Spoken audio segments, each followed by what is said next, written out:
কালকে দুইজন যারা মুসলমান হয়েছে চুয়াডাঙ্গায়, অশিক্ষিত মানুষ না, দুইজনে শিক্ষিত।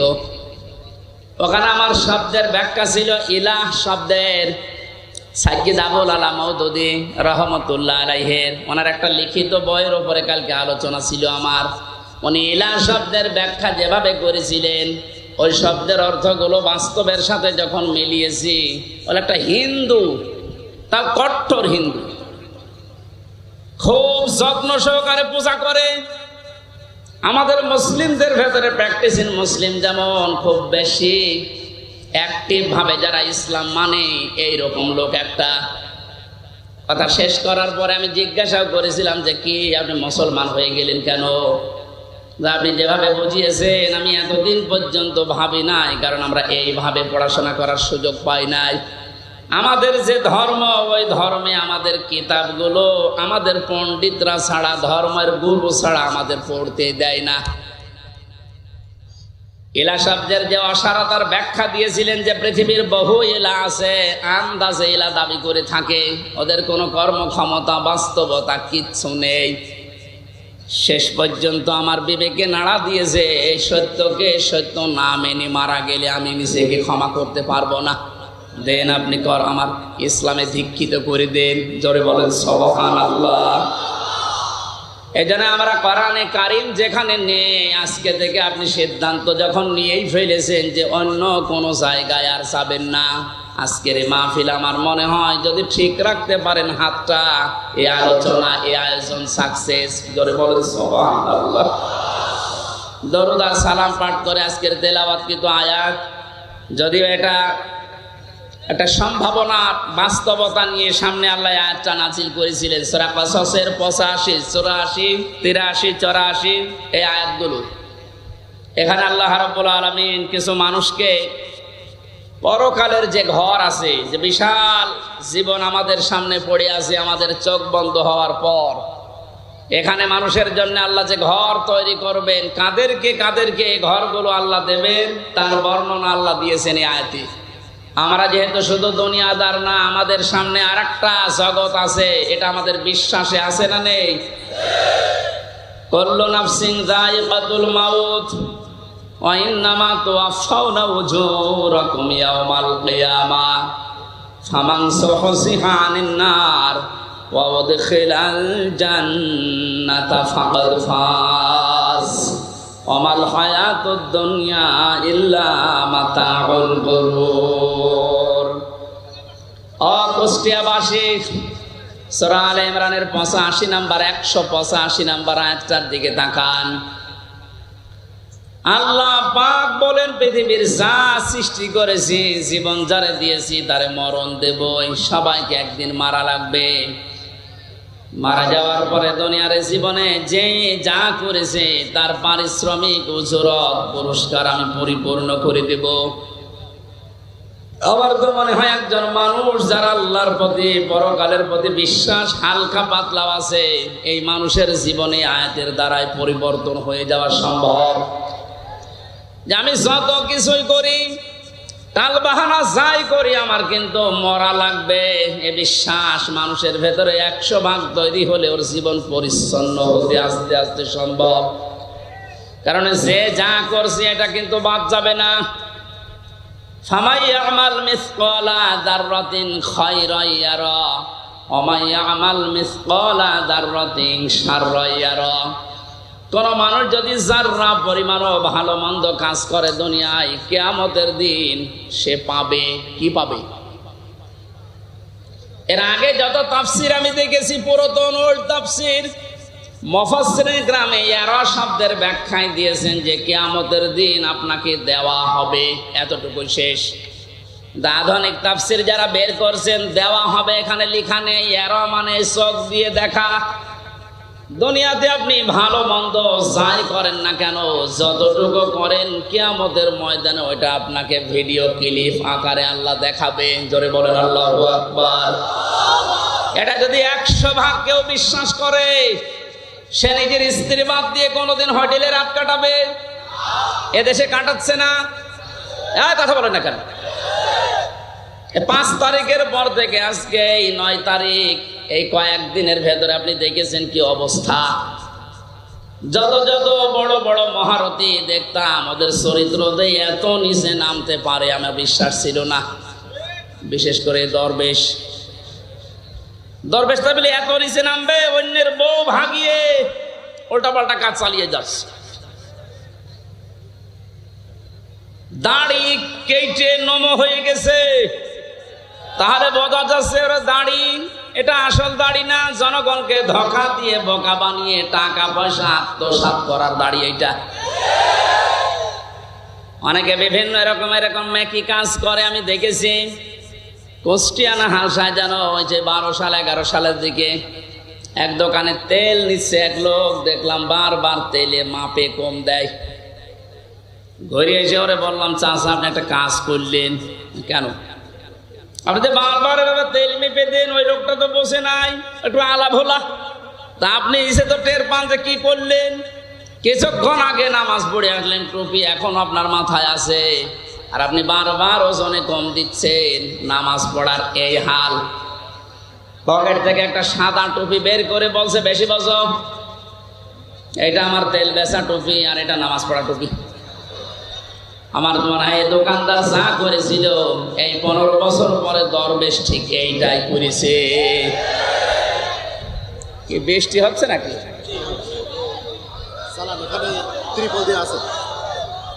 এখানে ত্রিপল দেয়া থাকলে হবে, বাকিগুলো ভেসবে। সুবহানাল্লাহ আলহামদুলিল্লাহ লা ইলাহা ইল্লাল্লাহ।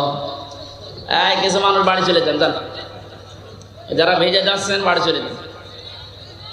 এর ভেতরে যারা আছে অন্তত পানিতে ভিজবে না তারা থাকেন, বাকিগুলো বাড়ি চলে যান। কালকে ইউটিউব থেকে নামিয়ে নেবেন, যান বাড়ি চলে যান। তো যায় না দেখছে।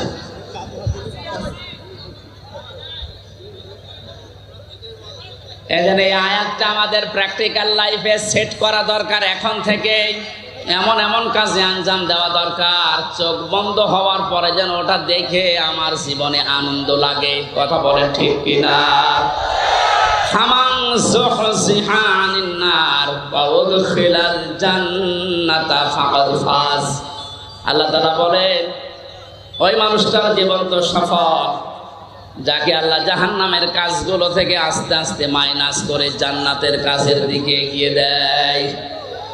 তাহলে আসল সফলতা আয়াত যেটা বলছে, আপনি যখন জাহান্নামের কাজগুলো, অন্যায় কাজগুলো আস্তে আস্তে ছেড়ে দিতে পারবেন, জান্নাতে যাওয়ার জন্য যে কাজগুলো দরকার ওই কাজের দিকে আস্তে আস্তে এগিয়ে যেতে পারবেন, আপনি বিশ্বাস করতে পারেন ওই সময় যে আল্লাহ আপনার জীবন সফল করার জন্য নিয়ে যাচ্ছে। আমাল হায়াতুদ দুনিয়া ইল্লা মাতাউল গুরুর। পৃথিবীর জমিনটাকে আল্লাহ ধোঁকার সাথে তুলনা দিয়েছেন। এ পৃথিবীর যত মহামহব্বত, যত ভালোবাসা আদরের জিনিস হোক, আল্লাহর ভাষায় সবগুলো ধোঁকা। এজন্য যারা ধোঁকা দিতে পারে বা দিচ্ছে, এদের থেকে আমাদেরকে সতর্ক থাকা লাগবে। আল্লাহ আমাকে সহ প্রত্যেককে আয়াতটাকে বাস্তবে সেট করার তৌফিক দিন, বলেন আমিন। বিশাল জগৎ একটা সামনে, ওই জগৎ সম্পর্কে আল্লাহ একটু তুলনা দিয়েছেন। তিলকাদ্দারুল আখিরাতু নাজআলুহা লিল্লাযীনা লা ইউরিদুনা উলুওয়ান ফিল আরদি ওয়ালা ফাসাদা। আখিরাতের যে বিশাল জীবন তাদের সামনে পড়ে আছে, আমি আল্লাহ ওই জীবনে ঘর তৈরি করি তাদের জন্য। নাজআলুহা লিল্লাযীনা লা ইউরিদুনা উলুওয়া, দুনিয়া যারা উলু প্রকাশ করে না। উলু মানে, উলু শব্দের শাব্দিক অর্থ হচ্ছে কি? হনরে, হনুমান হয়ে গেছে। যেটা বাস্তবতায় 16 বছর আমরা দেখেছি। অনেকের পা মাটিতে পড়তো না, কি হনুরে, এক কথা বলেন না কেন? সুতরাং উলু যারা প্রকাশ করেছিলেন এতদিন তাদের জীবন শেষ, তার দুনিয়াও শেষ, আখিরাতও শেষ। দুনিয়া শেষ হয়েছে, তার বাস্তব প্রমাণ এই কয়দিনে দেখতে পাচ্ছেন না?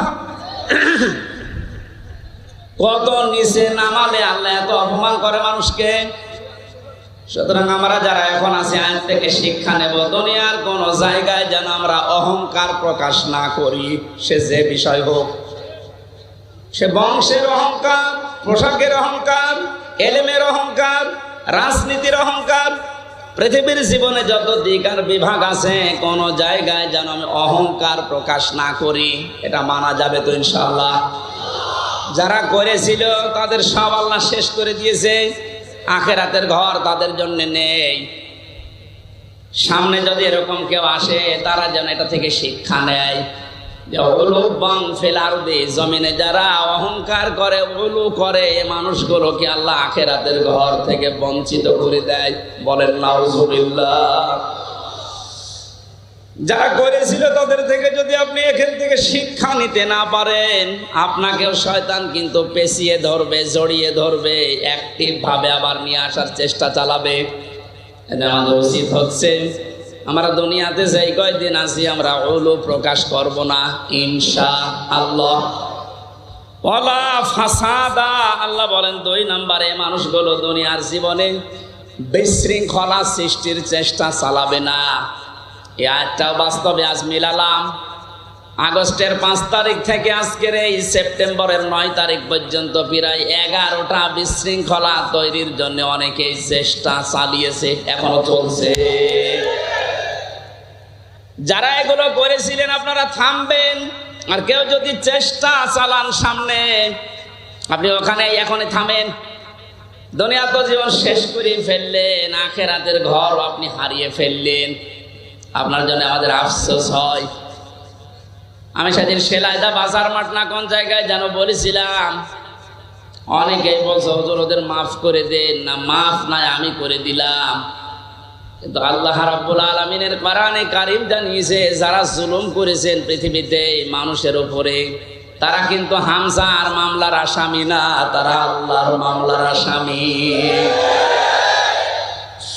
সূরা শুরার 42 নম্বর আয়াত প্রথম অংশ, 25 নম্বর পারার 6 নম্বর পৃষ্ঠার 12-13 নম্বর লাইনে আছে, ইন্নামাস সাবিলু আলাল্লাযিনা ইয়াজলিমুনান নাস। অবশ্যই যারা মানুষ হয়ে মানুষের উপরে জুলুম করছে, করবে, এটা মজারে, বর্তমান, ভবিষ্যৎ, প্রেজেন্ট, ফিউচার। এখন যারা জুলুম করছেন, 5 তারিখের পর থেকে জালেম বিদায় হওয়ার পরেও আমরা দেখলাম অনেকেই আবেগে বা নির্যাতনের শিকার হয়েছিলেন, এই কন্ট্রোল না করতে পেরে জুলুমের খাতায় নাম লিখিয়েছেন। এটা আপনি ঠিক করেননি, থামেন। ওরা জালেম হয়ে দুনিয়া আখিরাত সব নষ্ট করে ফেললো। আপনিও যদি ওদের পথ অবলম্বন করে নিজের দুনিয়া আখিরাত ধ্বংস করে ফেলেন, ওদের ভেতরে আমাদের ভেতরে পার্থক্য থাকলো কি বলেন? আমাদের উচিত হবে আমরা যেন কোনো মানুষের উপরে জুলুম না করি। কারণ জুলুম যে করে এটা এত ঘৃণিত শব্দ, আল্লাহ বলেন আমি নিজে তার নামে মামলা দায়ের করব। ব্যারিস্টার আরমান এবং আমান আজমি ভাই সহ যত মানুষ এখন আস্তে আস্তে জুলুমের শিকার থেকে বের হচ্ছে, এদের যে বর্ণনাগুলো, এ বর্ণনা শুনলে বোঝা যাচ্ছে তাদের উপরে জুলুম হয়নি। আসতে বলেন।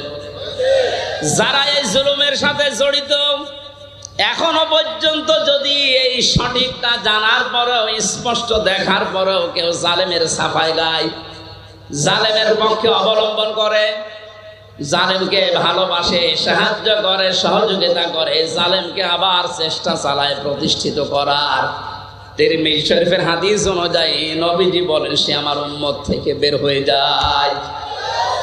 এই যেন আমরা যেন এরকম কিছু না করি, যেন রবের উম্মতি আমি থাকতে পারি না, দুনিয়া আমার শেষ, আখিরাতেও যেন ধ্বংস হয়ে না যায়। এই আয়াত থেকে আমার যে বিশ্বাস, বাংলাদেশে 1628 জন মানুষ মেন দায়িত্বে ছিল, যারা সরাসরি জুলুমের সাথে জড়িত। কথা বলে না? একেবারে উপর থেকে শুরু করে আমার ইউনিয়নের চেয়ারম্যান, আমার ইউনিয়ন বলা ঠিক হবে না, অন্য ইউনিয়ন বলি, কারণ এটা রেকর্ড হচ্ছে, সমস্যা হবে। 1628 জন মানুষ মেন দায়িত্বে ছিলেন। আপনারা একটাও জুলুম থেকে মুক্ত না, প্রত্যেকেই জালেম। এদেশের মানুষ যদি আপনাকে কিছু নাও বলে, আপনি আল্লাহর মামলার আসামি। কথা বলেন না কেন? দুনিয়াতে শেষ করে ফেলেছেন, পরকালে আল্লাহ নিজে মামলা দেবে আপনার নামে। আপনাকে কোনোদিন চিন্তায় আনতে পারেন যে আল্লাহর মামলার যে লোকটা আসামি, তার পক্ষ আমি অবলম্বন করি কি করে?